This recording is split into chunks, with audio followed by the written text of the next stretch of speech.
Yes, people. Welcome to Never a Foul. As you can see, there is no Mo. He's usually on the show, but he's a no-show. So here we are today on a Sunday, as we do, with three of our members, some familiar faces and some not so familiar. We got man like Olu in the house, aka Lukaku, in the building. It looks like he's got a beauty feature and he is glowing. I wonder why when his team got a 2-2 draw. People don't understand. He's an Arsenal fan. We also got Winter Surfer. He's our gold member, and he hasn't been on the channel in a long time, but here he is repping Chelsea and giving his 2 pence because he's actually quite a logical speaker. And then we got man like Welks in the building, Liverpool fan. So if we do have a Liverpool rep, you don't know his face, one of our silver members and all that. Don't look stupid. And what can I say except you're welcome? Hey, we've got a panel of all different supporters at least, and also, as Mons would say, it is D-Day today. You have man sick. You know what I mean? So Kendall's head's gone, rightfully so. We'll be talking to her next week, rightfully. She's not. No, what do you mean no Newcastle? No, there's no Newcastle fan. I don't know what you expected. There's not a lot of Newcastle reps out there. I mean, Specs was about earlier, so we're not going to use. Sorry, can I just? Do we have an Arsenal rep on last night? No. Right, so let's all notice this theme. People, there's some of you out there that take notes. Daniel, I know you take notes.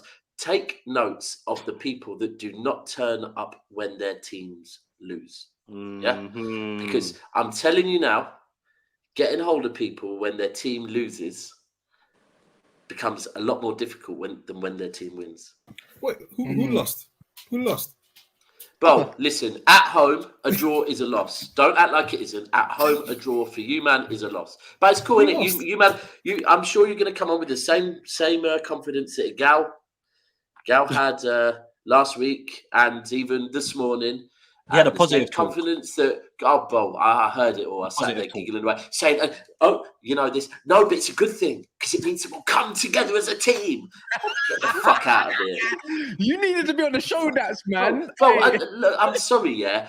Listen, we can do this slow start thing. We have the credit in the bank to do the slow start thing. We're allowed to do that. We're allowed to tinker at the start of the season because everyone knows when we come alive. The problem with Arsenal is business end of the season is when they bottle it, yeah? So if you don't start well and get them points on the board, it's not looking good, bruv, right? But anyway, it's not to talk about Arsenal today. There's other things to talk about. So, we might get a touch. We'll meet again. I don't know where, I don't know when, but I know it'll be good for me, so don't worry. We'll dib and dabble about Arsenal, don't you worry at the end. But actually, to be fair, before we talk about the mainstay of it all, I'm just going to say it, yeah, because we like to welcome, everyone knows this, Olu. We do this thing where, because it's only 3 games played, that means that's the whole judgment on the entire season. So this is what we're going to do. When I say I told you so about Newcastle, I told you so. My agenda will agenda. I said 2-1 Liverpool. They still haven't beat them in now 9 years of football. Yeah? 9 years. And I don't see no Craig Lee. I big up the chat, but I don't see no Craig Lee. And do you know what? To be fair, hold on. We might not see them, but I have on the comments because I've been keeping an eye. While I'm actually this weekend, I'm up in Manchester, not for the football to see my family, but I've been keeping an eye on shows when I can. Been keeping an eye on the comments on the channel, and I did see Craig instantly after the game has commented on some videos from earlier in the day saying not good enough, like we're not ready and whatever else. But again, it's interesting. I love Craig and his essays. I love Craig, right? But I like Craig, yeah. It's interesting, again, like content creators, where it's difficult to find content creators when teams lose or draw, or let's just say when teams get bad results. I'll also be very real. A lot of you, man, that are very, very, very vocal in the live chat, and I'm talking about you lot, the viewers, yeah? You lot go missing too, because last night, right, our numbers were a little bit lower than usual. And conveniently, hold time Martin and the real ones that were still in the live chat, yeah. But a lot of you Arsenal fans, right? you didn't seem to want to come and watch the show last night. I have no idea why. No idea whatsoever. Are you saying Arsenal were on your numbers then? Oh, bro, and this is another. Oh no, I can continue. Ollie, thank you for that quick setup. I'll dunk it now. I'll dunk it. That alley-oop, I'll dunk it. Yeah, you know what? And that is the thing that I've seen this morning. Oh, everyone's talking about us. We're massive. Now, again, if you, man, want to, that's your win of the weekend that people are talking about you, because guess what? You're supposed to be title challengers and you drew at home. So, yes, as a big club, which you are, we're going to talk on it. Now, if you want to take a win out of that and go, haha, we're massive, welcome to the world of Man United fans. Like before we dive into the football stuff of the world, look, Kendall's not here. Head's gone. It is what it is. I love it. I'll breathe it and I'll digest it. I played my bias psychology just to reverse the psychology. No one knew about Tev, man. You see that one there? You know why there's no Mo? Because he's a Newcastle. He's a Newcastle supporter. He is, yeah. He is. And I wonder what he's going to say tomorrow.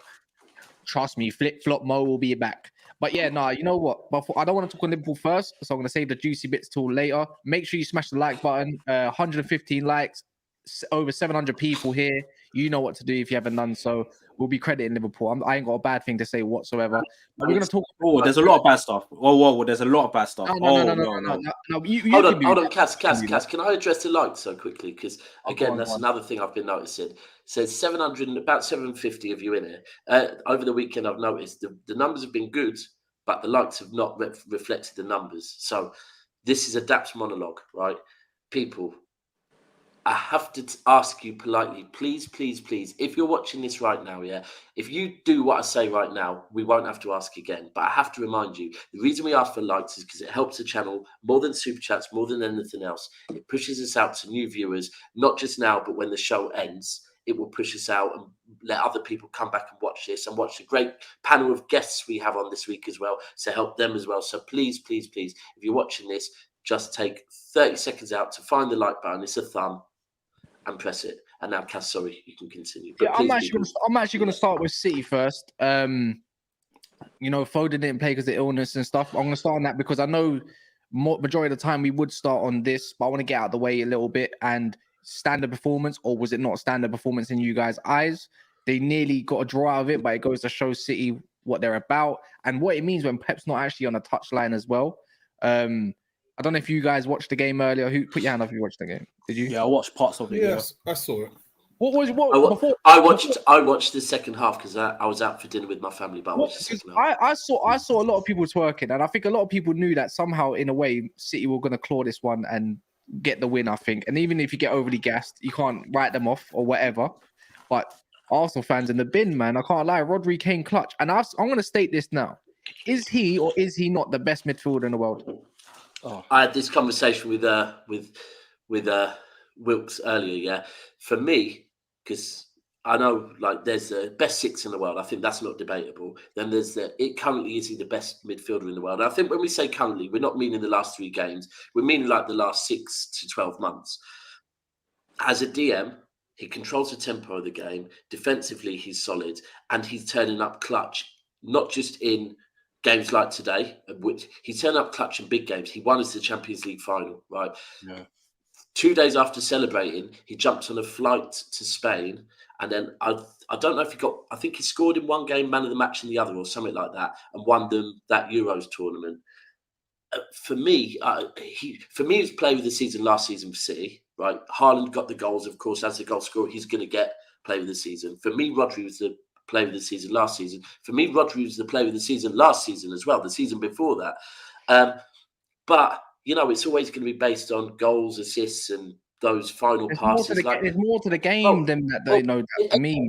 100% agree. And when you even look at the thing of, at the moment, one of the narratives people have tried to run with at the moment is, with Gundogan leaving, who's going to step up and get the clutch goals? Well, I'm sorry, but if we're talking the most recent clutch goals for City, we're talking the Champions League final. That was Rodri. Real Madrid, that first goal that started the blitz, that was Rodri. Did he not score at Bayern Munich as well? He scored a rocket against Bayern Munich as well. Potentially, I think so as well. Yeah. But then it's like, and he scored for Spain in a clutch goal for Spain, and it's For me, it's his calmness. And I said this, I think, last week on a show. People will say, oh, if Haaland's injured, it's peak for City. Not necessarily. I honestly believe that if Rodri or Ruben Diaz are injured, that's our issues, not Haaland. I think we can be solid at the back and we can, and control games as long as we have Rodri and I think Ruben Diaz in there. I think Haaland, if we don't have Haaland, there's other goal scorers in this team. I think Rodri's our best player. And if you're putting City as the best team in the world at the moment, which I think a lot of people are, then I'm putting Rodri as the best midfielder in the world for me personally. But some might say Havertz, I guess. So. No. Ollie, what did you make of the game? It just shows the machine that City are, right? That you don't have to be perfect and you can still win games. And even like you said, Kaz, when it came back to 1-0, I think everyone in the back of their mind, as shameless as they're trying to be, knew that City will probably score. And to everything that Daps has said, except for me. No, I think it felt like it was an inevitability, right? But I think everything that Daps said, the reality is that Rodri steps up to the plate, and to have a player like that on, who's a DM, right? To be able to always step up to the plate when he's needed, it's hard to argue against him being the best midfielder in the world. Because when Daps was making the arguments, I was trying to think, right, so there's KDB, there's obviously used to be Modric, there's Toni Kroos, there's now Bellingham, there's Tchouameni, there's Camavinga. But when you look at some of these players, and this is just a small sample size of players that came to the top of my head, you can't say there's any player who can step up on, like, maybe old school Modric is the only player I could think of who steps up the same way now that he's doing. And everyone talks about Gundogan last year stepping up in terms of the end of the season. But I think Rodri's performance end of last season, where he became such a rock, and you saw that Man City were not conceding and were controlling the games, was even more important than what you saw from Gundogan, who was getting the goals or getting the assists. So, the game today was underwhelming in the first half. I'd have thought City would go in and absolutely, muller them. But I think you just saw, this is why they're champions, right? And everyone talks about slow starts. I just think that, one, I'm never gonna doubt that bold genius anymore. And I absolutely even when he's not there. Even when he's not there. In fact, when he's not there, it's even worse, because I think he's probably communicating somehow to them where to go. Yeah. And then secondly as well, this is what makes Man City champions. And the good thing is that everyone can see where we need to reach, basically. If you want to be champions, you have to do what City did. So, unlike Arsenal, where we drew a game we were winning, you got City, who won a game they were drawing. So they've set the tone in terms of maybe not the performance, but the sense of that you have to keep up with them. So it's one of those games that you just knew it was. I think the other thing for me about today is, look, our first game of the season, we went to Burnley, right? And we beat Burnley 3-0 away from home against a newly promoted team. Now, it's very easy when people are saying City going to turn over Sheffield United. You got to remember a few things, and this is things that and again, this is not me kind of pulling rank on other fans or anything, but as a fan that does go to games, right, you need to understand that there's other things that influence games. So firstly, Sheffield United's fans are still optimistic at the moment. They've just got into the Premier League, right? Secondly, it's a Lancashire-Yorkshire derby. So it's a battle of the Pennines. It's Manchester v Sheffield, yeah? Hold tight, Sheffield United and their chip butters in that, right? It's more than that. Like there's other rivalries. Like when Leeds first, I remember I was in Manchester the weekend. Man United played Leeds just after COVID ended. And it was the first time Man United had played Leeds for a long time. And it was chaos the whole day. I woke up at 7 a.m. to police sirens and riot vans flying around Manchester, because when the Yorkshire teams get promoted and get to play the City or United, it's a rivalry, yeah? So it's hostile. People like Walker, we've got to remember, Walker's a Sheffield boy, right? Walker had a stinker today, and we can talk on that. Oh, yeah, it was a stinker. Do you know, and just to quickly on that, what really, really, really irritated me with that, and look, I've been clear, I want Stones back. Walker, yes, he's a great leader, and in certain games we need his pace, and I'm not here to slander Walker, but the one thing as leader that really frustrated me, yeah, was, I don't know if you noticed, but so Walker made the mistake. The ball then moved over to the right-hand side of the pitch, yeah? Mm.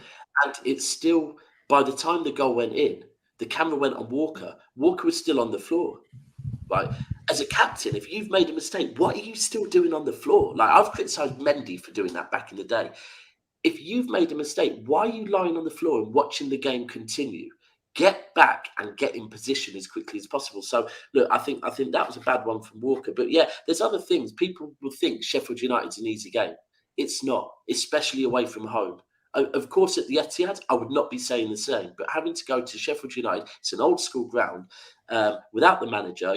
I think, Cass, you picked up on the first half. The players were getting a bit frustrated, moaning at each other. Moaning at one another on that, yeah. So, but yeah, nothing. That Lilo and Stitch dude, he wasn't on. No one was in the technical area. It was vacant. Nah, and the one thing I would say is yesterday, if Arsenal won that game yesterday. Or in fact, no, there's a better example. Manchester United yesterday were 2-0 down. They brought it back to 3-2. Ultimately, we can't really knock it because they came back from 2 goals down to win. Yeah. Now, if City drew today, 100% critique City. You can still critique the performance, but ultimately we went 1-0 down and we bounced back within minutes to get another one and win it. It is what it is. We move on.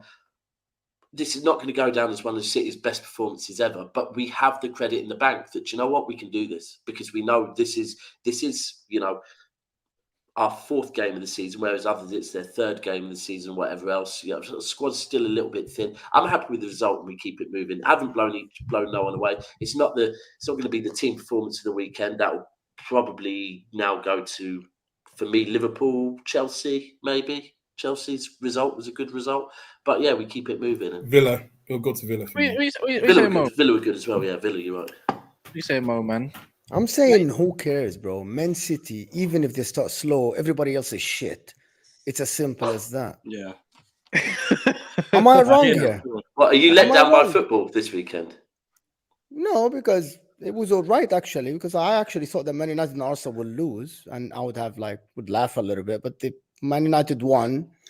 But to be honest, Man City, I had no doubt that you're going to win the game. I actually, when you scored the first goal, I was just like, yeah, I got to spend it with the rest of the day with my wife because until the Liverpool game, because I trust, that's how much I trust. Listen, that's how much you trust Pep Guardiola, bro.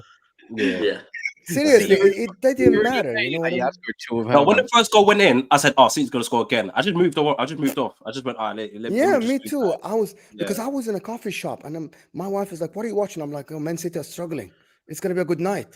And I'm like, and you scored. And I'm like, she's like, did you score? I'm like, yeah. I'm like, can we move on now? Because you have another game. She literally knows. She knows. You know what I mean? Mo said, break out of red panties. It's a red panty night. I'm in the movie.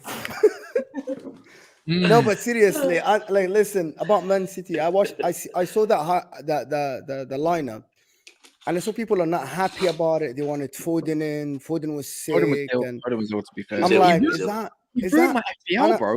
I'm not joking. Other than that assist, I know he would have got 2 more. Bro, I had the howler. I collected 17 points, bro. 17 points. I haven't even checked my. But on the Foden thing, I couldn't believe it.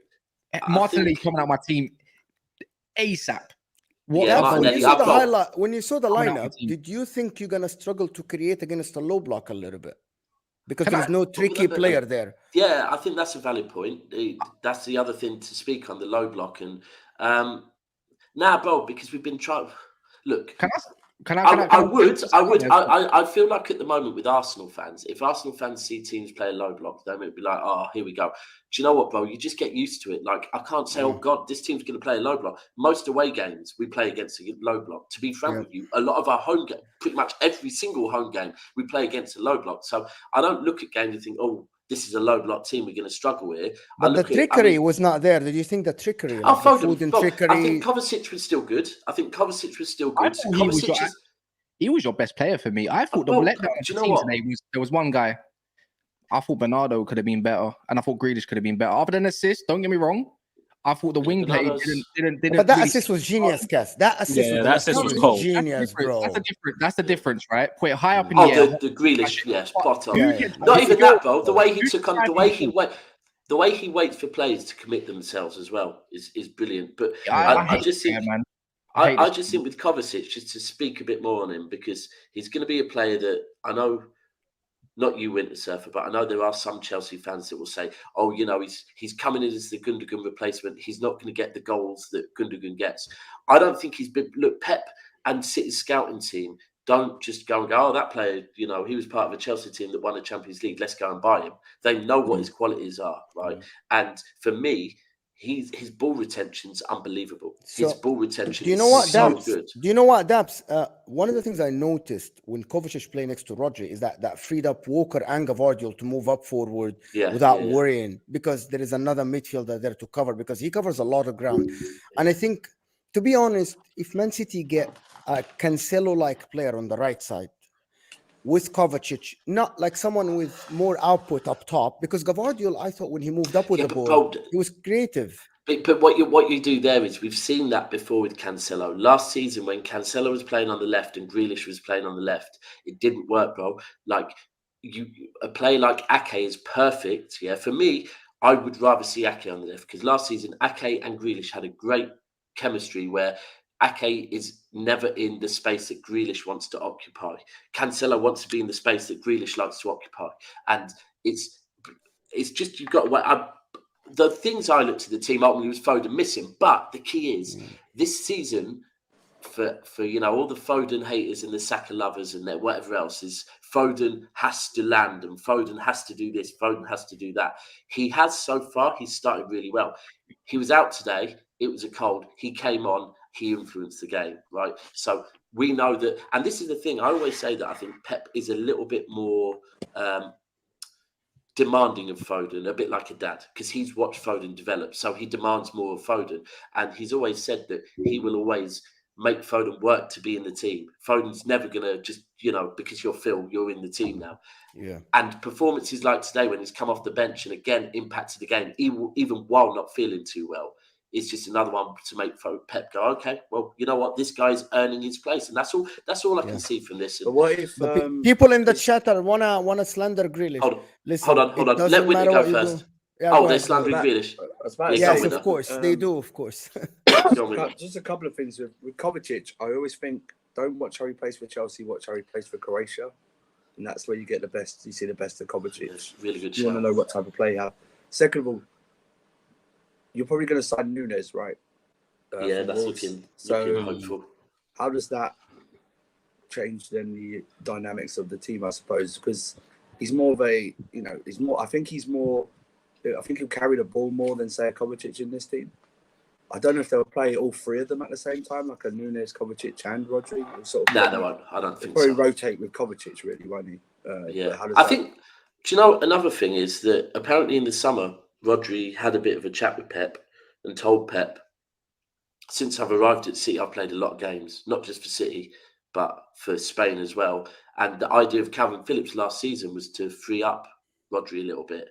So I honestly think that there are going to be some games, I doubt they'll be away from home. They'll probably be more at the Etihad, the type of, that I think we will see Rodri get rested at times, because even if it's just starts off, he plays the first half, then comes off. But apparently Rodri has said, and I agree, very few players go through their whole career without having injuries.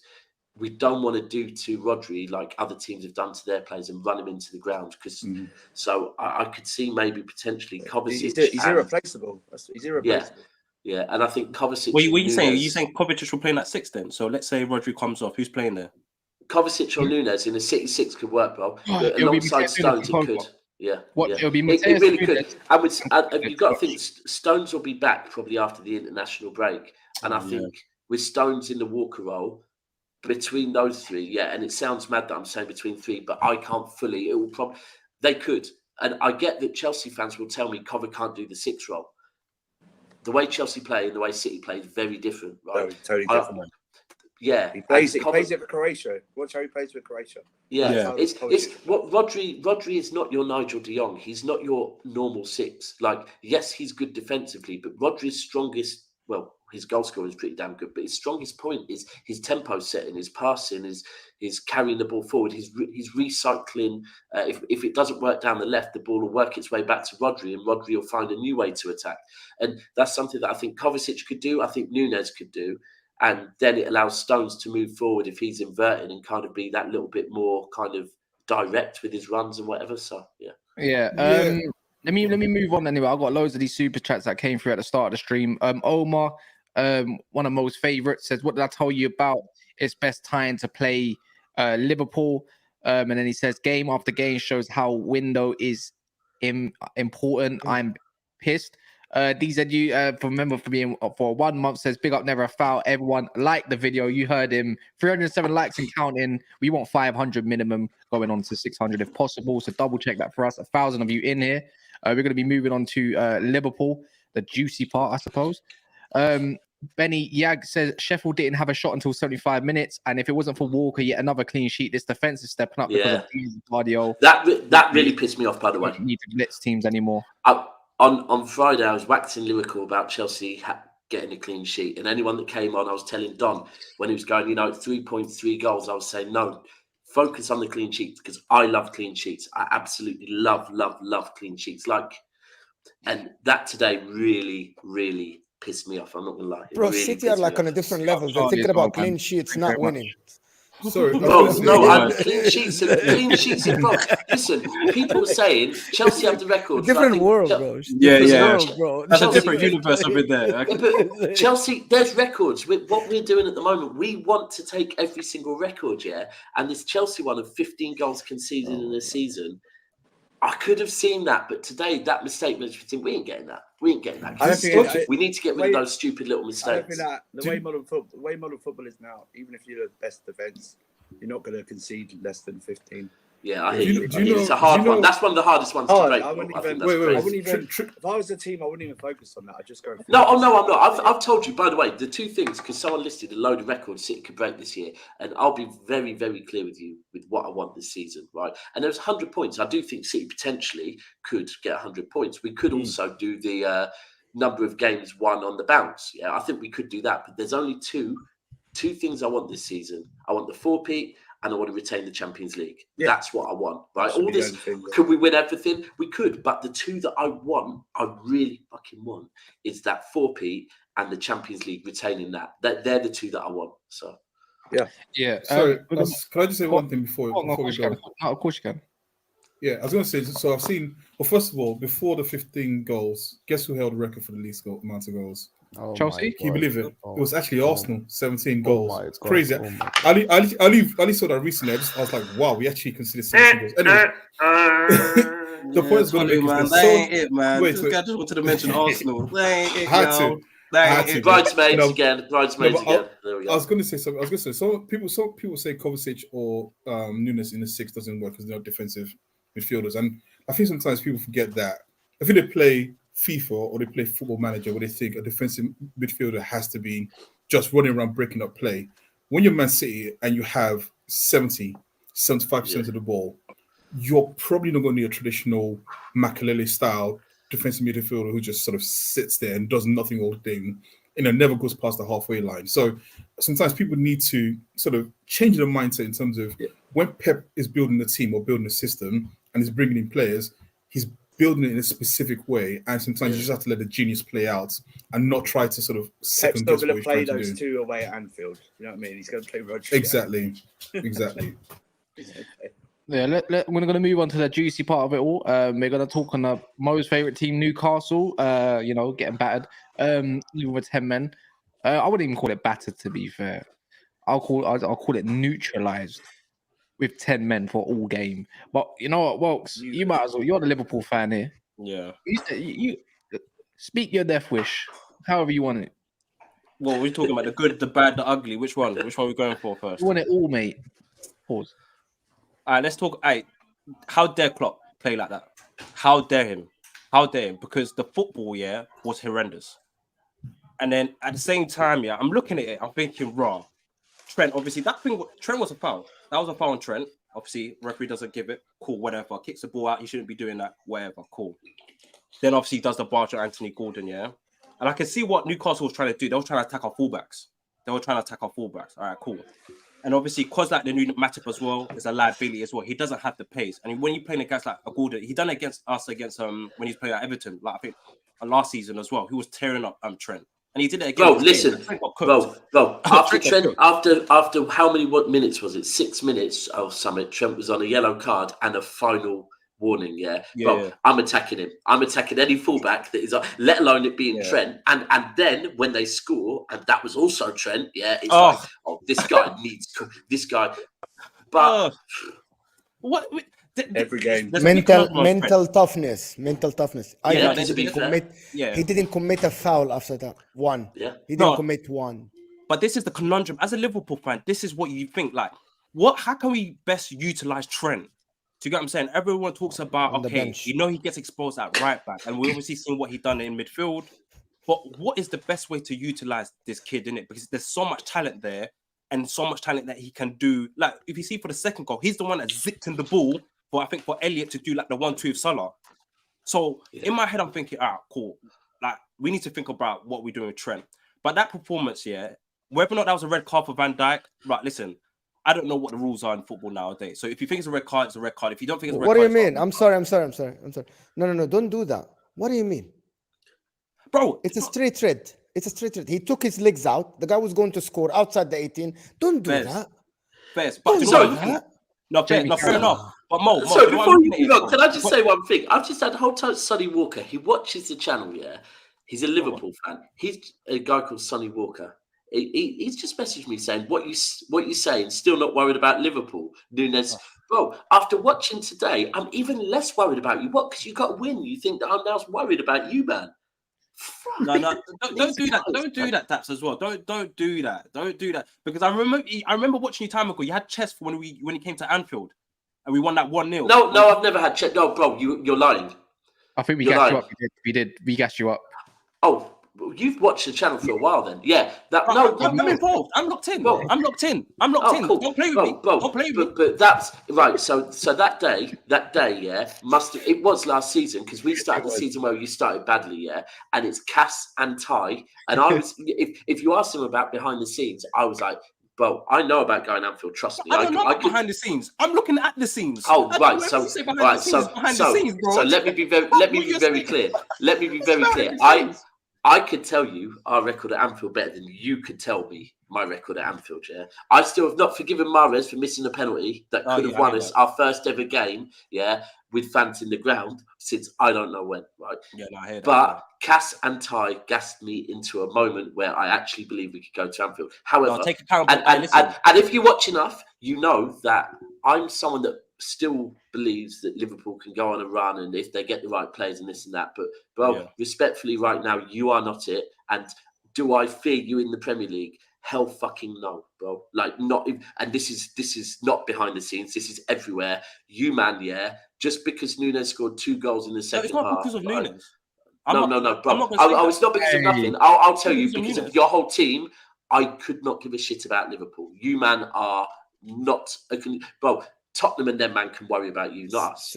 Say my star. He's no way. Why Tottenham? No way. That's what you want to say.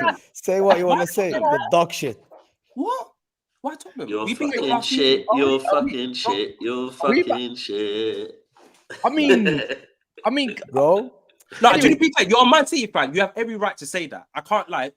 You have every right to say that because you've won bare. And I rate Pep. Do you get what I'm saying? I rate your team, and I can't lie. You have every right to have chest. Yeah, we retain stuff. We retain stuff. That's because Liverpool is a joke thing at the same time in the sense where we won 1 league, and then what? Like we didn't do much else as well. Like let's talk some FSG and all of that stuff. That's a whole nother conversation. But in terms of football, what I was watching today was absolutely ridiculous. And that's why I don't fear you, by the way. During pre-season, bro, we didn't start off well. Like, all pre-season, all our guys, we didn't start too well. And I knew that, Newcastle was going to go out the traps. See that Tonali kid, I was watching him at the Euros under 21s for Italy. Bro, he's cold. He was bossing that midfield. But I was a bit surprised where, even though they were trying to attack the fullbacks, they were dominating our midfield. Endo was like slipping and sliding like left, right, centre. All right, cool. I'm giving a oblige. That's like the first debut. It's away. St. James's Park is long. I hear that. Cool. But see, Tonali and Szoboszlai, those are the two people I was watching. Szoboszlai didn't have a great first half, but I think near the end, when Tonali came on, I think he started, doing well. Like, he was picking up balls, he was running and stuff like him. And Elliott playing in that midfield, I can't lie, was decent. But at the same time, Newcastle's like midfield was solid, cool. So obviously Van Dijk gets a red card, cool. I'm thinking, what's gonna happen now?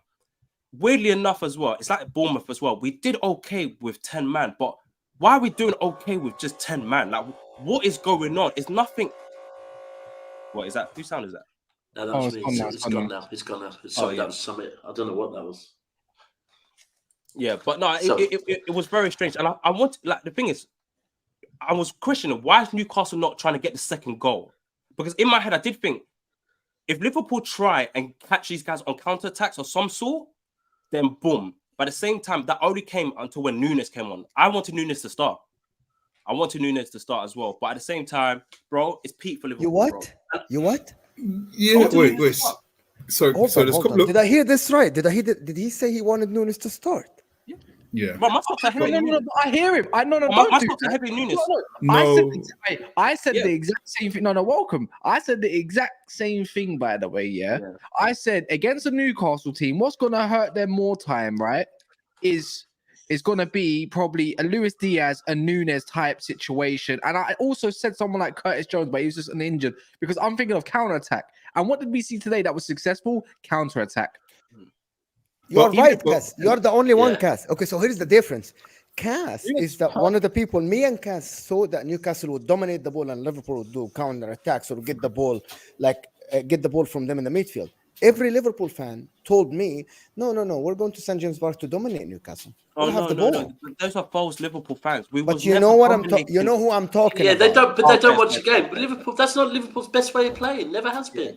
Liverpool fans thought that they're going to go to St. James Park because this is Newcastle, and Newcastle are going to set up a low block like they did against Man City. No. Literally. No. And I said, no, Newcastle will have the ball. This is a new Newcastle now.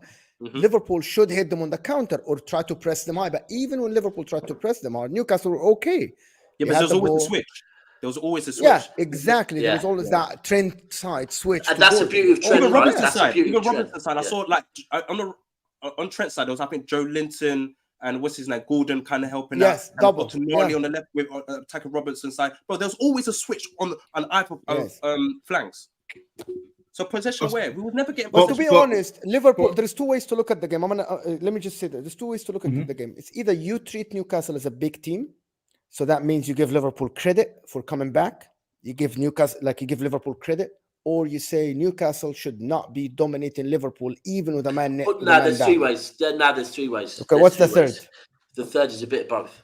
And that's where I am, right? That's where I am for me. That we have to credit Liverpool. And by the way, I already seen Liverpool fans triggered by what I said, yeah?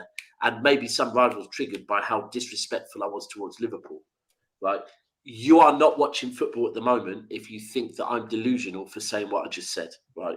You're not watching football properly. Respectfully, where Liverpool are in the last 12 months, and yes, I'm one of the people that is saying this is not on Klopp, this is on FSG, right? So I'm probably with you on that one, yeah? But if you try and think that I'm delusional for saying that I do not care about Liverpool at the moment, yeah, you don't watch football. You haven't seen where City are right now, and you'll go, oh, but you struggled against Sheffield United. No problem. We didn't struggle against Newcastle, right? We beat Newcastle, and we beat Newcastle convincingly. Yes, it was 1-0. They had one shot on goal, right? Us and Liverpool are worlds apart at the moment. But I have to credit, this is the thing. This is why I always say that Liverpool bounce back. Today was a big day for Nunez. Nunez today, he stole the headlines. He scored 2 goals, brought them back at St. James's Park. So let's see how he can kick on from this. Because like Cass said, this is, if Liverpool go back to playing, and it's all about Klopp working out how to use Trent best. Because Trent is a game changer, man. He is a game. Mo, when you said he should be benched, I hear you defensively, right? But you can't bench a game changer like that. Yeah, they don't have the personnel, Daps. The problem is they were crying for the personnel to back Trent in the middle to give him space to do what he does. But don't have it. But hold on. But if you drop Trent, right? You drop Trent, and let's say they bring in, I mean, they could play Gomez on the right. Who else? Who's your other right back? Right, but whoever it is, if you're talking about benching Trent, if you bench Trent, I don't think Liverpool win games. Like, I actually think Liverpool have a lot of firepower, Daps. They have a lot of firepower. Yes, no, they do, but they but the build up from Trent. They don't have the build up and the transition without Trent. I can't lie. I rate Trent. I think McAllister can be the one who dictates the game, not Trent. But then you're asking. But hold on. But what you're doing there is changing it. What Cass said is the best way for Liverpool to play, and Liverpool, I know for this rock and roll football, is counter-attacking, quick, fluid, fast. Boom football, a bit like United back in the 90s. To be fair, United did a lot of it, where it's one or two amazing passes, and then a clinical forward will put the goal in the back. If you're talking about no, we're not going to play Trent now, we're going to put someone else there, we're going to rely on McAllister and whatever else. You're changing the way Liverpool play, and you're slowly. But they are changing. But that's where we are. But Liverpool won the Champions League. Liverpool won the Premier League playing with Trent, playing that transitional football, quick, fast transitional football. You're now wanting Liverpool to move to being a possession-based team. That's going to take more than a couple of, but that's going to take a while and a lot more personnel, bro. A lot more personnel. So I was going to say something. I mean, first of all, we're going to go back to the game. I think sometimes there's overreaction. You're talking about 3 midfielders who are new, right? So let's take. That's convenient from an Arsenal fan to say that overreaction. Okay, Daps, calm down. There's 3. There's Where is the energy? Where is Olo? What happened? One sec. What is the energy? I've got energy. What happened to well, you? I'm trying to analyze the game. Is that the same guy? Are you worried about Liverpool? No. But you had to say you are. There we go. Sorry to cut you off. Keep going. Yes, thank you. So I said, let me just explain myself, right? Yeah. So the thing I'm trying to say is you've got 3 new midfielders. No other top team, maybe apart from even Man United, haven't brought in 3 new midfielders. I mean, Chelsea's the only other one, right? That's going to take time to gel, right? So what you're seeing right now against Newcastle is not what we're going to see at the end of the season, right? So that the reason why I'm saying I'm like the fear of Liverpool is, one, I always say this, I'm scared of Anfield. No matter how bad the team Liverpool have had, anytime Arsenal go to Anfield and it's 4:00 or 4:30 on a Sunday night, the floodlights are on, we always lose or we draw, right? But I just think that Liverpool have to go through a journey, right? And they have to go through a journey to find their identity with this new team, because it's not Hendo, it's not Fabinho, it's not what's his name, the Dutch guy, Keita, all these different players, right? This is a new team, and I think Liverpool fans have to go through that journey, and you're going to see ups and downs. You're going to see times where the team is good, look like it's gelled, and there's going to be times where it looks like it's absolutely like all over the place. You know, the thing about Trent is this: Trent is one of those players where you just have to accept the fact that you need to play him. You have to accept him for his flaws. He's that good that you essentially have to say, look, we know what we're going to get with Trent. Every 2 or 3 games, he's going to make a mistake. He's going to get cooked. But what he gives the other way for 3 games is going to be more than what goes the other way, right? And I think it's sort of like a Pirlo who was playing defensive midfielder when he went to Juventus, right? I'm thinking the same. Be careful what you say, bro. Be careful what you say next. Listen to what I'm saying. You've just seen 4 mad reactions. I will let you land. Be very careful what you say, bro. See, this is what happens when people don't think or don't let me land. Was Pirlo ever the best defensive midfielder? He was an attacking midfielder who dropped back, right? So if you were looking from a just saying, I want to have a defensive midfielder, you wouldn't want Pirlo, right? But what he brought to the team was that much more important that you would say, you know what, I'll stick someone else next to him and cover for his deficiencies. The same thing has happened for Trent, where you know that he's so good going forward that whatever deficiency he has defending, you had to find a solution for him. Hold on. Who played the hoop for Juventus? Who played next to Pirlo when it was Pirlo and Pogba? It was what's his name? It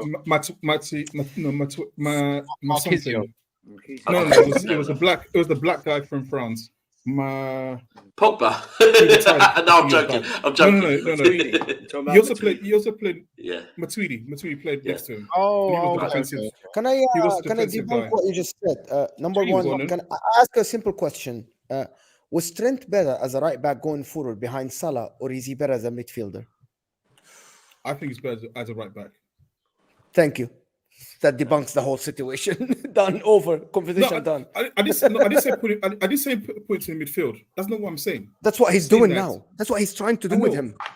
I know that, but that's Klopp. I'm saying that what Liverpool fans have to have with Trent is accept that he's going to make mistakes. Wherever they put him, he's going to make those mistakes. And what they need to get comfortable with the fact is that he'll provide more than the mistakes that he's going to make. Yeah, he's going to get cooked. Not in the midfield. Olu, not in the midfield. He isn't that guy in the midfield. That whole thing that they say. Come on, my guy. That's my guy. That's my guy. Nunez. Heavy stocks in him. Heavy stocks. That's the problem. That is reactionary. Could I say? The one honestly, Wilkes, Nunez is gonna be okay only in counter attacks. You have to admit that. I don't know how you guys see that. But that's not Liverpool Football Club. That's not Liverpool Football Club. Fair enough. And then listen, I've already accepted that this season was going to be a transitional season. Okay. Jurgen Klopp said in his post-match review, he said, listen, we're trying to do new things. We've got new players in and stuff like that. So I can give a blush. Do you get what I'm saying? I'm not expecting something mad. I'm not saying, we're going to win the Prem. I do want us to win Europa. That's whether Jurgen Klopp will take that seriously or not. Right now, I'm just looking at this as a 5 games. Let me just see the football. Yes, I'm happy for the 3 points, but the performance itself was absolutely horrible. It was horrible against Bournemouth. Like let's say the start of the game was a bit horrible. We didn't start the game well, and I think against Chelsea in the second half, we it's just like we kind of died down kind of thing. So I just want to see the performances first kind of thing. Like I said, I'm happy for Nunez and stuff like that. And I think this builds confidence in it. And sometimes you need that in football. So obviously we're going to Aston Villa next. That's at Anfield. If you can get a W. So what I'm kind of just watching from Klopp, I'm just looking at the first 5 games. I'm just looking at Klopp and just okay, let me just see the football. I know that our attack is good, but I know our defense lacks, any sort of stability. Lacks defense. Sorry? Lacks defense. Yeah, it lacks defense. Apologies. It lacks defense. So it lacks defense. And I think it's for Klopp to kind of tweak that. And obviously, you have to wait and see in the upcoming games whether or not he will tweak that kind of thing. Because we demanded Jurgen Klopp to change a formation change last season. Obviously, he done it in the back end of the season, but it was too late kind of thing. And we did ask. And it worked. Do you know why it worked? It worked because it was a surprise. It was a surprise. Yeah, so new thing, shiny thing, new. Yeah. So every time you try to do the same now, everybody just the ball is at Matip's side, Konati's side, 2-on-1 every time. There's no cover. You have no defensive midfielder. You have no defense. Basically, you're playing without a defensive midfielder in the game. So you can't talk to me about that. Talk to FSG. We've been crying. I've been crying out for a defensive midfielder. What can I do? But what I'm watching, and I'm looking at Jurgen Klopp, and I'm looking at the players, is whether or not Jurgen Klopp goes to FSG and be like, okay, you give me a defensive midfielder or something. But what I'm looking at as a fan, I'm looking at. Did you see the interview with Alisson afterwards? Yeah, that was. Oh yeah, I saw that. Yeah, but I think firstly, Alisson. Sorry, just quickly, Alisson was Alisson in as usual. Oh, right? Yeah. Ali was man of the match. Alisson was Alisson in as usual, and then bro, he's. I'm sorry, yeah, I'm kind of like that with even as a City fan. I'm like that with Courtois and Alisson. I don't know between the two, but Alisson is so cold, man, so cold. And then I definitely prefer Alisson as a person. But then secondly, I think also the interview with Alisson, to be fair to him, was a captain-like. The way he spoke was very firstly translating for Darwin Nunez, but then secondly also the way he spoke was very captain-like. My man's a winning mentality. Secondly, he did say something about transfers. I can't remember exactly what he said, but he touched on, this is about, we've got a week to go and let's see what we can bring in because we want to do great things this season. He said it half-heartedly. He just said I don't think it was half-heartedly, bro. I don't think. Yeah, because he switched. Because he said something else after. He said, "Okay, you people talking about the transfers, but we're still gelling, we're still working it." But he kind of swiftly. He didn't say anything. Do you know why that was, bro? But you know why that was? Because I think probably he's been told something, right? But I think probably he's also thought, whoa, I can't Bro, it's not the role. A manager will not come out and tell you about transfers. It's certainly not the job of a player that isn't even your captain. Yeah, but bro, Alisson isn't even your captain, is he? Who? No. Alisson's not even your captain. No. He cannot come out and start talking about transfers. It came across to me as someone that maybe got a little bit carried away and let out a little bit too much, and then quickly reined it in before he said too much. But I think it is. Look. the fact he said we want to do something great this season does seem like maybe he's heard that something might happen before the deadline closes, and but I just think Alisson's worth mentioning because the performance. What is something great? What is something great this season? For me, at the moment, I'll be honest, it's another centre back, bro. I think that's with that Endo. I think another centre back might be more important than a second DM now. I honestly think that with Liverpool at the moment. Well, I mean, they're kind of lucky in a way. I mean, well, you got Aston Villa in one of the games. I think they got Wolves away in another one, and then somebody else. I think West Ham at home as well, and they got potentially no Konate. I don't know how long he's out for. Do you think the Van Dijk one might be overturned? Could it be overturned? No chance. No. Let me. 20 says fair play to Nunez. I won't call him Lukaku today. Mars says just also want to mention that Gomez was solid when he came on, and shout out to Kwanzaa, look, the youngsters. Not really putting a foot wrong. At least Virgil van Dijk read is only one game.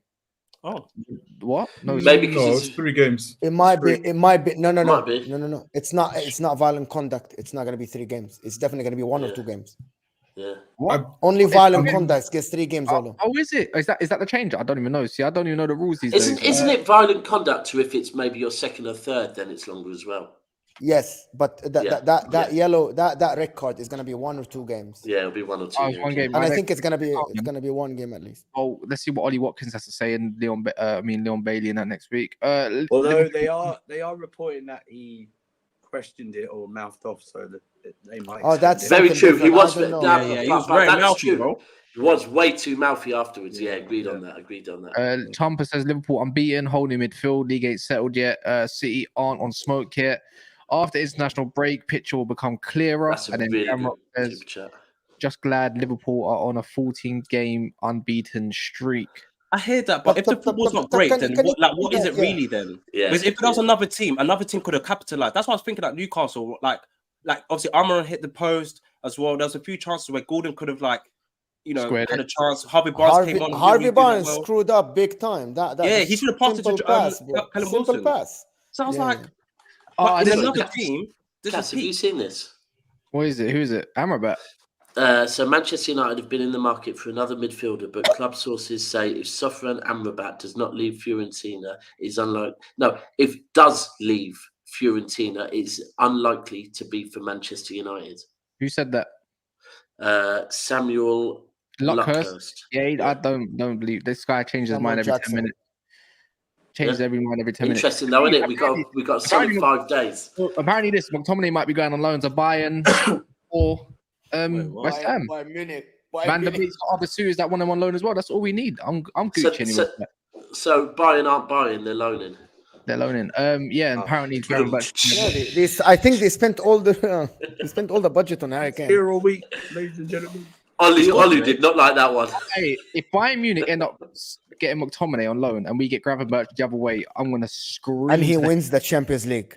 And McTominay wins the Champions League with Bayern Munich. Can you imagine? And I think League continue. Can you imagine? And Cass will just be like, we cannot replace him.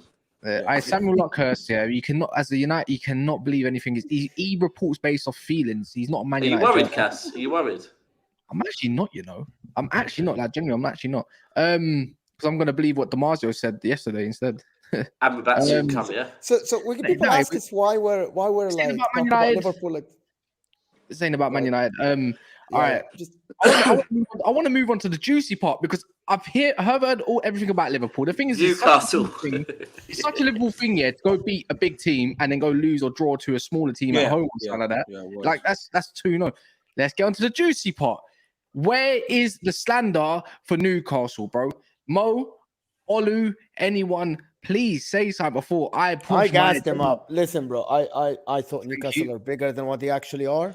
And I apologize for that. I'll raise my hand. This is a small team mentality. The way Eddie Howe managed that team, leaving 1-on-1 in the back, thinking that Liverpool are done. You're naive. You're an idiot. You don't know football. You think that you leave Mo Salah, to be honest, he had them on smoke when they left them on counter-attack. Every time he touched the ball, they just panicked. All of them panicked. And to do that, Newcastle, this is a very small team mentality. This might be the game that actually make Newcastle miss on top 5 just because of the confidence, the way they played, and the way they conceded the 2 goals.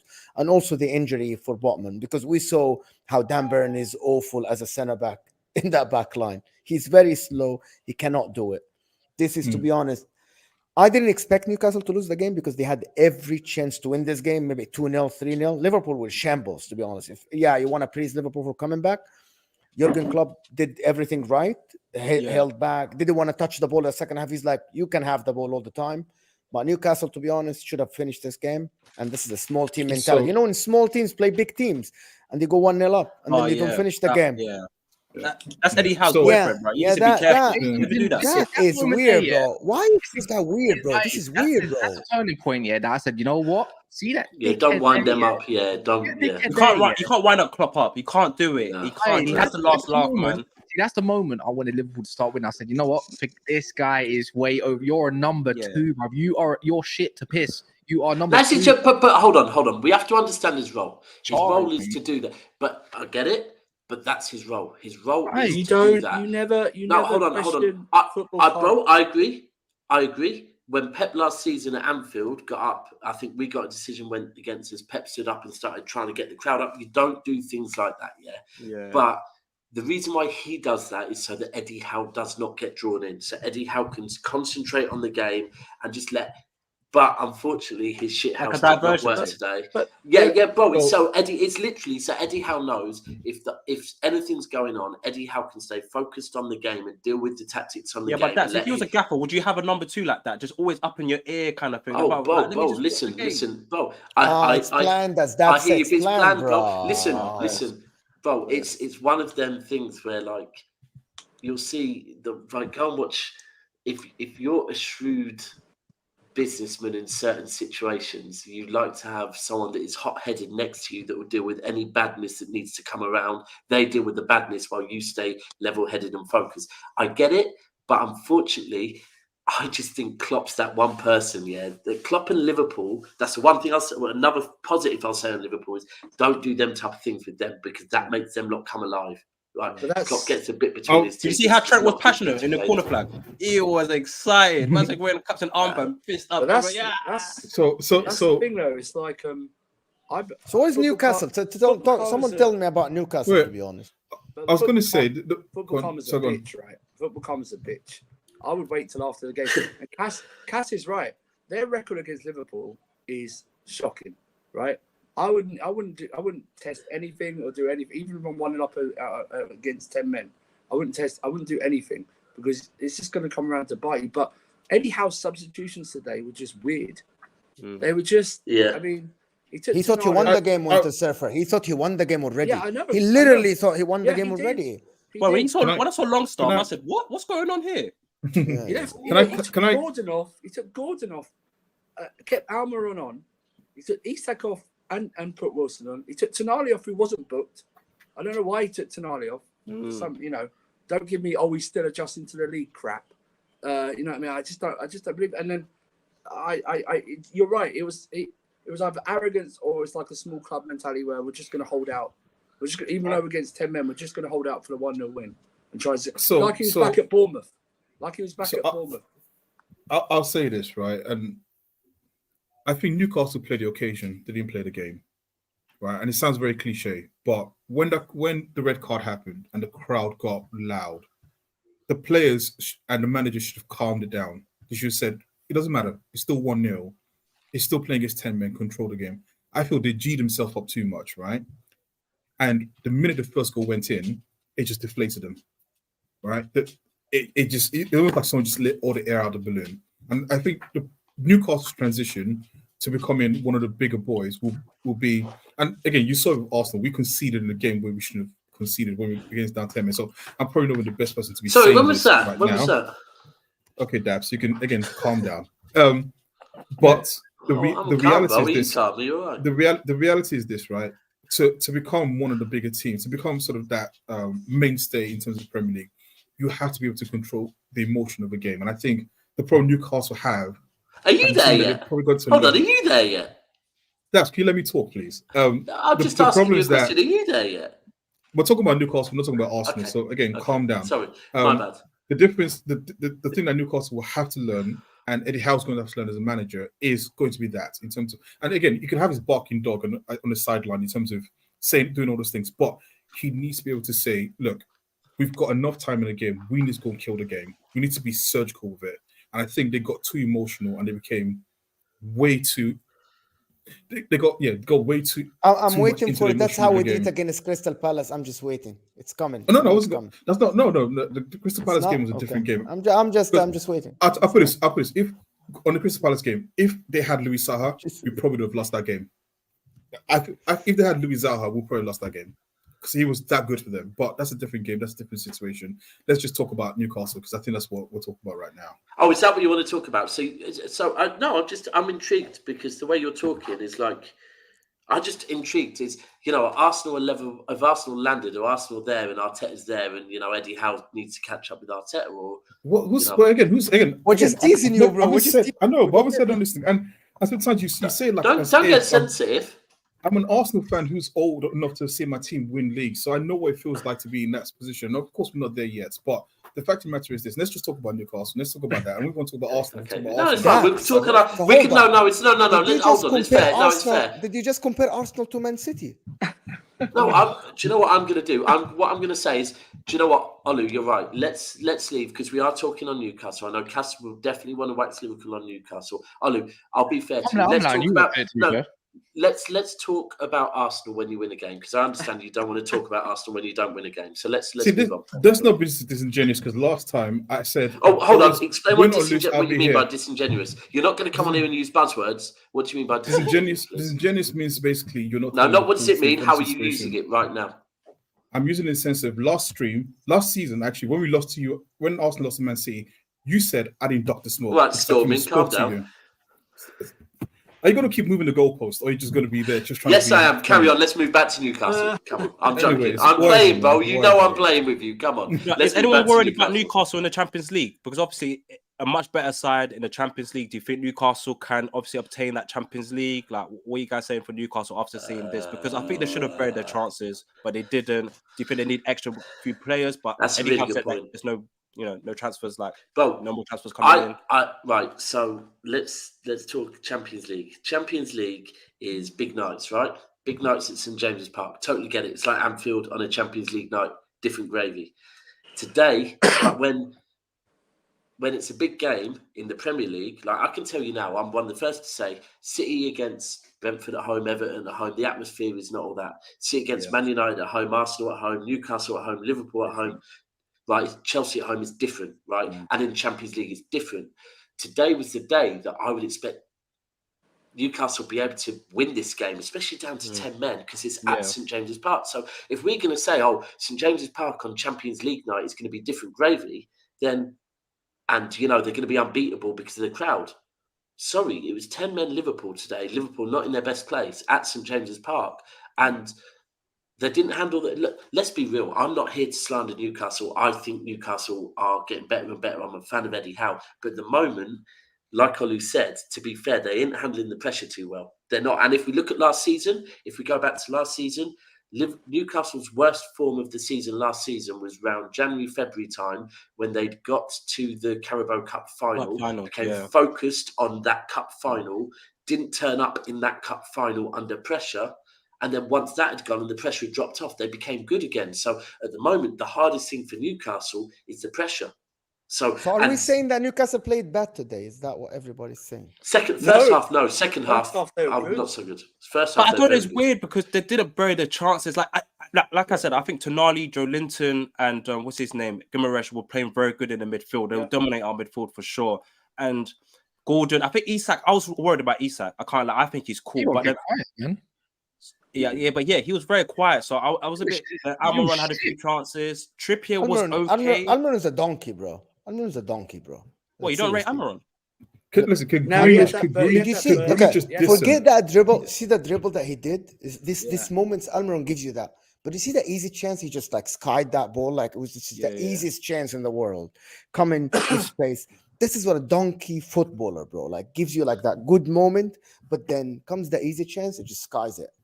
Okay, check this then. Was it a bad performance from Newcastle, or was it just on Eddie Howe? Almiron, bro. But who gets the blame for today then? So Eddie Howe. is it Eddie Howe is it Eddie gets- Howe or is it the players? Eddie Howe, that in the last 10 minutes, he left so much space for Liverpool to operate between his midfielders and the defense. There was 3-on-3 3 times for Liverpool in just last 10 minutes or something. 3-on-3. It was like he was down to 10 men or 1-0 down. No. It's not that. He pressed so hard forward, But he going left the forward, gap, trying so to that's score what I the mean, second. He Yeah. didn't. He could He have underestimated Liverpool, don't you think? Balance. He underestimated Liverpool's forward Yeah, line. he did. He's arrogant. See, I'm Never arrogant. do that. I would Never have do stuck. that. I would have put Wilson on and stuck Isak out because I think Isak's better out wide. I think Isak's might be like a Rashford, where in the middle he's not that. Do you know how much he better outside. underestimated Liverpool? He had Jamal Lascelles outside, and when Botman got injured, he subbed in Matt Target, put Dan Burn in the back instead of subbing a centre back. That's how arrogant he was. He's like, okay, I see. Yeah. He was so arrogant. He thought that this Liverpool are dead. These Liverpool players are dead. He didn't care. He put Dan Burn as centre back, Matt Target at left back, put Longstaff in. Bro, I can't the lie. guy Where thought is Sorry, he was dead. it reminds me of someone on this panel thinking Liverpool are dead. Don't know who it is. Who? Me. Oh wait, Anyway. why didn't Lewis Hall come on? You're bringing on Matt Well, Target. Lewis Hall was Yeah. not there. He's not in the bench. Why? He's What's not. the he was on the I stand. don't think something is wrong with him. Yeah. Is he injured? No. I think he's I don't think registered he's or something. registered. Yes. This just goes to confirm when I talk about when they got Champions League, they got pressure and they have got no backup centre back. How are you bringing on Sven Botman? It's an unfortunate injury. It looks like the way he was walking off looks like if he's lucky, it'll be just a bruise into his knee or something like that. But I look at it and I think, no backup centre back. This is what you're gonna get. And I look at runners like Haaland. And I'm gonna look at profiles now. Yeah, Haaland. What I saw from Nunez. Let's say he is out. Haaland, even Højlund for the way he does. Jackson's running behind. Oh yeah, 100%. You can't put Højlund in there just yet, Cass. I said profiles. I said type of profiles to run in behind. Profiles. Yeah, Right, them sort of profiles will hurt them because Dan Burn at centre back. He should be capable enough to do that job. And I don't even know if he is, man. I just think he's a donkey as well. I think he's garbage anyways. I don't know why people hype him up. He's just a guy that's 6'7". I think he's all right left side back. Like when he's at Brighton, when he's playing the 3 at the back, I think he was decent. Free back situation, I can He understand. still plays that cast in Newcastle. He doesn't go forward. It's I know, but I want Newcastle to be more adventurous. I think in their play, and I think they will do throughout the season without being too harsh on them. They will be more. They need to go get. You can't go forward as a club if you're bringing Longstaff on in your midfield. Yeah. Well, yeah.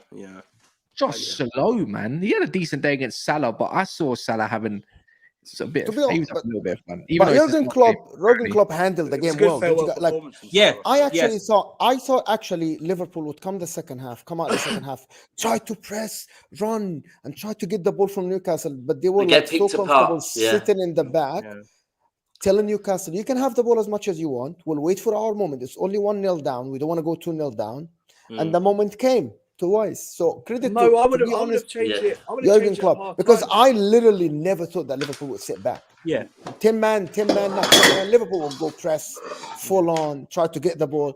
Credit to Jurgen Klopp, who knew that I don't have the personnel to press now. No Van Dijk in the back. I'll need to. And he could have subbed off Trent as well. He could have subbed off Trent and said, all right, cool. You're right. Trent's That's got confidence. yellow. Let me put a Gomez, Matip, and so forth, and just shut up shop. And do you get what I'm saying? And just defend. But he said he picked his right moments. He brought Nunez, 2 chances, 2 goals, boom. Go on with it, Surfer. Eddie Howe should have subbed off Almiron, put Isak on the right, and put Wilson on. That's what he should have done from half time. Kill them at half time. Kill them off onwards. That's what he should have done, but he didn't. I thought he should have instead of playing 3 midfielders. I thought if you're gonna bring Longstaff, do not take one of the midfielders out because the guys were doing the physical work. Yeah. Why are you still having 3 midfielders on when you're 1-0 up, 10 minutes left? Just put a 4th midfielder on and just have the ball all the time. Liverpool were not even trying to attack Newcastle. Newcastle could have passed the ball until tomorrow in that back line. Liverpool not coming. It was strange. Would you say that maybe naive as far as to say that is where Klopp is, and Eddie Howe currently in his career is where he is. That these are the learning steps he has to make. That he should have killed that game off. There are no comparison. It's the fact that we're actually sitting here and comparing Eddie Howe to Jurgen Klopp is actually mad to me. Like Eddie Howe did a good job, 18 months for Newcastle. Yeah, great. You did it. It's great. But we have to say that because I actually saw today that who was it? It was Jamie Redknapp has come out and said that you'll know what I'm going to say, right, about De Zerbi. Well, what did he say? De Zerbi, and listen, I'm a fan of De Zerbi, but he's come out and said De Zerbi could be. Who's washing up? Oh, it's me. Sorry, I'll stop that in a second. I'll just let me land it off. It's not me, it's someone else, but could potentially be one of the best managers, like one of the elite managers in world football. Like he's already saying it, and I think it's way too early. Same with Eddie Howe. We just have to. They're managers that are on a path, but it's still early in their career, right? Yeah, very, very early. I think that Zerbi is a different story because the style that the Zerbi play is something that really suits modern football in terms of like ball position, like you like strangling the opponent, not giving them the ball at all. I thought yesterday, even when they won, they had 85% of ball position. 85%. I've not seen that. 85%. That was crazy to be. But at the end, some of them are naive, and he is naive, and Eddie Howe was naive today. But in my opinion, still Newcastle, I would still think that they will still might make top 5. They are still a good team. The Champions League story is a different thing, but I think that apart from the center backs, it's a free hit. It's a free hit. The Champions yeah, League. but they are so in the market. They are looking for a center back to cover them. This is the only position that they don't have cover now. With Lewis Hall, they have 2 on the left, 2 on the right side. The wingers. Then they go for someone on loan. I thought they were linked to that Tadibo guy who. Yeah. But again, I don't know anything about the finances of Newcastle. Yeah. They spent some But time. I thought Eddie Howe said that he's not signing any more players. I thought that's what he said. So they are done then. They're done for me. They're done. They're done for me. As Cass said many times, you do not. Wait, he said that before the extent. But he said that before the extent of what the Botman injury is. The Botman injury is worse than what they think. Oh yeah. Is it going to be an ankle twist? That's what I mean. I don't know what to say. If he's out for a couple of months or something. Let me check what he you know. But for the people that are just ruling out Newcastle completely because of this loss or Man City loss, even if they lose the Brighton game, because I'm expecting them to lose the Brighton game next game, I actually still think that Newcastle will be all right because the other teams.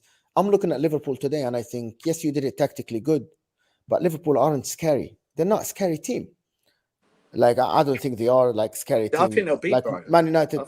Man United, maybe, but I think that even if they lose to Brighton, I think they're okay. Like, listen, that season, Newcastle.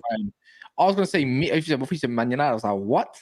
If you lose, they're not looking great. You don't. No. I said, like, I'm saying that some of the teams are not looking like settled. Like last season, actually, I can't say any team looks settled right now. Yeah, exactly. Yeah, even Chelsea, Villa. I could say the only one that looks a little bit more settled out of anyone. I can't believe I'm saying this, but Spurs, bro. Yeah. I said he's just copying Pep. Even then, there's some like. You can see there's gaps in their play still, but I wouldn't even call it fully settled. We was going to say Brighton are not set. They just got slapped. Actually, you know who actually looks settled? West Ham. In the way they want to play, West Ham looks settled and know what they're doing. James Ward-Prowse has got the most GA in the league at the moment, isn't it? Yeah, he needs to go in. 100% needs to go in my fantasy football. Best midfielder in the league after De Bruyne. That's how it works. But no, he's not. Whoa, no, he's not. Rodri's the best midfielder in the league. Well, attacking midfielder. No, but seriously, does anybody see any team settle other than forget West Ham? Any team from the top 7, top 8 settled? I think Villa are. I think Aston Villa are.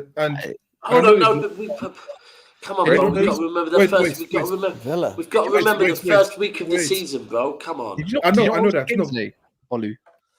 I know that. Did you not watch the game today? Even though they won, they didn't look that good, you know. I'll be real. But let's be real. Olu, you want to say we can't be reactionary and Daps calm down and all of this, yeah? But then you want to go and say Villa because of their last 2 performances and not go back to 3 performances ago when they got smoked 5-1. Wait. But we're saying after 3 games. I'm only judging by the small sample size. It's after 3 games. We've got to remember what happened in the first game and not the last. I know that. The only reason I'm saying there's one team that's settled. That's Everton because they're shit. So no, the only reason I'm saying Villa is because I think that when it comes to a continuity from last season in terms of a team, and then also the fact that you have what's his name, Emery as the manager. You have Emery as the manager. I think his do you know what's funny? The funniest funniest thing about that comment below is the fact that out of every single comment, whoever decided to put that up there, I don't know who, one of you decided to put that up there. It was Mo. I did it because I thought it's a nice joke. I thought because I said no team is seated other than Man no City. bitterness. You had to show some sort of bitterness towards City in it. No, I'm the one who said the only team that is seated on Man City, bro. That's a crazy comment. I wouldn't mind another 115 likes, people, as well, if you don't mind. I wouldn't mind. We're nearly on 500, 49 off. Right, 115 likes, and you might get the charges out in this season. So smash a like if you want the charges to land this season. Honestly, says I'm not having this LFC slander, unbeaten in 14 games. This is a Liverpool fan, and where the F was Isaac today? Nowhere like my dad. What? Can I get Wilkes to respond? Wilkes, isn't this the overreaction we're talking about? People now are talking about the league title for Liverpool because they came back against Newcastle. It's poor. This is why I don't like. But watch football with your eyes. Like I said, I'm happy with the 3 points. Cool. But I'm giving it 5 games. The football today that I witnessed was poor, but that's not the Liverpool that I know. Liverpool set a standard for themselves when it was winning Champions Leagues. It is kind. We grew up together, yeah. It's kind of from that standard from back. You did kind of know that football at one point in your lifetime. I'm talking the last 5 years, or 5 to 6 years with Jurgen Klopp. Yeah. That's the football you do know, mate. It's standard. But we're not shit like that. Hold on. What's it called? Whiskey says Liverpool are in the mud, and I'm loving every single bit of it. I mean, are they? I think they just won today, innit? Newcastle are 1 season wonders, and Gingy Eddie is getting sacked before Christmas.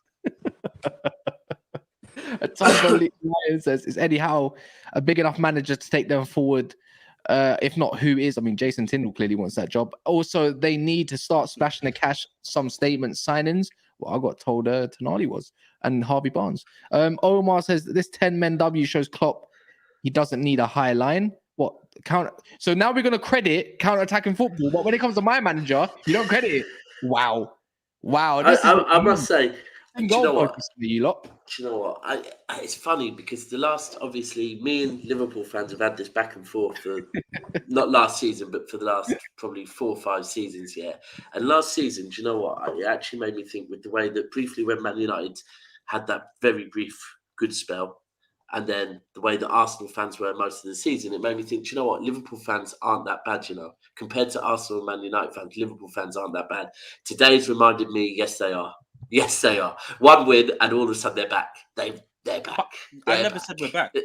No, I'm not you, bro. No, I'm not meaning you, to be fair. Are you watching the chat, bro? The fact that the chat's gone crazy. I when I'm not on shows, like I said, I noticed last night's show, Arsenal fans weren't there.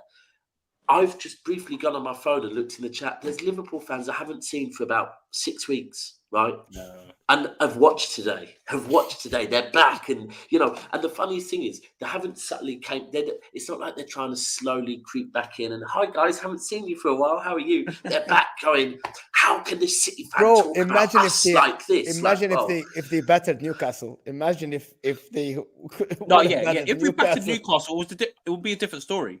Like if we smoked Newcastle. I can't lie. The way you started the game, I wasn't feeling Newcastle anyways, other than that yellow card thing. Cass, you ain't never feeling Newcastle. Let's be real. No, but I was looking at Liverpool. I was looking at McAllister, Bruno Gomes. Come on, man. Like, he wasn't Bruno Gomes. Tonali was the better midfielder for me. Yeah, Tonali. McAllister was solid. And I thought Szoboszlai, before the red card, like, he was moving free. Like, he was gliding on the left. I thought he was very decent, personally. Whiskey says Champions League for Newcastle will be too much for them to handle between that and other comps. Also, Eddie will get sacked before Christmas. I highly doubt that. That's crazy. Unless they're bottom of the league. T1 says that Newcastle midfield average Tonali overrated. And Jamrock also says, comments say nothing about the league. Stop the bullshit. Comments say nothing about the league. He's talking people talking in the chat that with their back, like the league is not like it's not far. Yeah. What I mean is Klopp overdosed the high line too much. Overdose. Yeah, he needs to stop. In modern day football, you can't play the high line no more, man. It's done. What's it called? Surfer. What do you make of Liverpool though, and what do you think their season's gonna be like? Just just from what you've seen in the first few games? I think they might. Yeah, I think it's going to be ups and downs. Like you said, they'll beat Newcastle one week and then draw or lose to a bottom side the next week. I think it's going to be a mystery to them. I think the transfer window, they really need to get another centre back because long term Matip and Joe Gomez are injury prone, and this experiment with Trent, he's got 100% record of costing them goals this season in every game. So they're going to start at least a goal down in every game so far. So they're going to have to score at least 2 to win.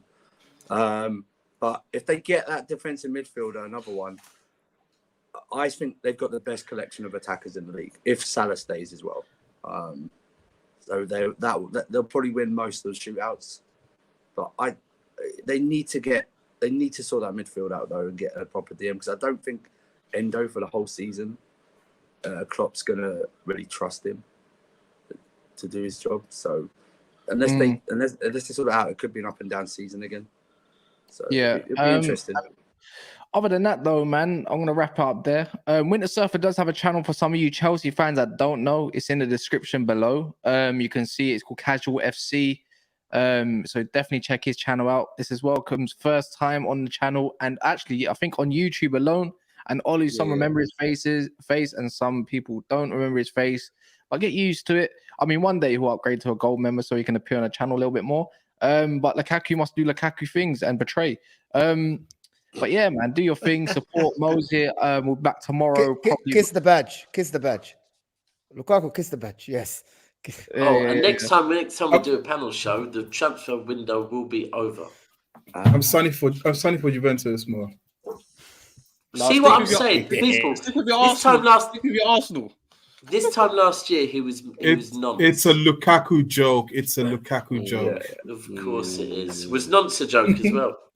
Yes, it was. You know what? I'm gonna give you a treat if you ain't seen it yet, but it just makes me smile every time because it's just funny. You had to go at the manager. Wait a minute. I see Party play right back at Nottingham Forest at the beginning of last season. It didn't work.